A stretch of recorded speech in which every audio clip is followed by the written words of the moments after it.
आए दिन किसान को पीड़ा देना, आए दिन किसान को घाव देना, आए दिन किसान की दुर्दशा करना खट्टर सरकार का तौर तरीका बन गई है। नया तानाशाही फरमान कल 9 मई 2020 को खट्टर सरकार ने निकाला।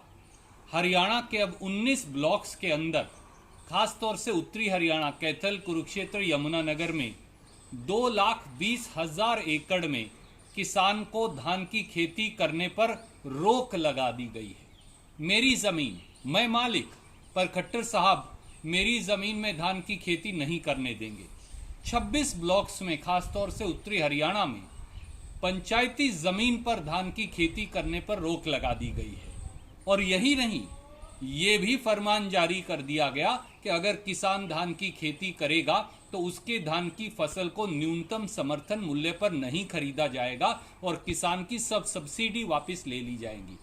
खट्टर साहब, क्या जल बचाने का ये तरीका है कि किसान के पेट पर लात मारो, उसकी रोजी रोटी छीन लो? पिछले साल भी आप जल जीवन स्कीम 7 ब्लॉक्स के लिए लेकर आए थे, वो भी फेल हो गई। तो आज वाली स्कीम कैसे लागू होगी ये बताइए। आज किसान कोरोना महामारी और बेमौसमी बारिश से लड़ रहा है और आप हैं कि अब उसकी धान की फसल पर भी रोक लगा रहे हैं।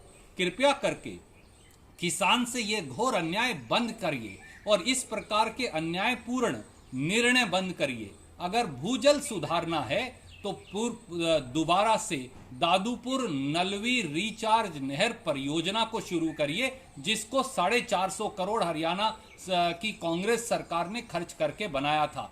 इस प्रकार के तुगलकी निर्णय और तानाशाही फरमान बंद करिए, नहीं तो किसान चुप बैठने वाला नहीं। अगर आप उसको घाव देंगे, अगर आप उसको इस प्रकार से चोट पहुंचाएंगे, अगर आप उसको अब धान रोपने पर, धान की बिजाई पर भी रोक लगाएंगे, अगर पंचायती जमीन को पर धान पैदा करने वाले किसान पर रोक लगाएंगे, तो किसान चुप नहीं बैठेगा।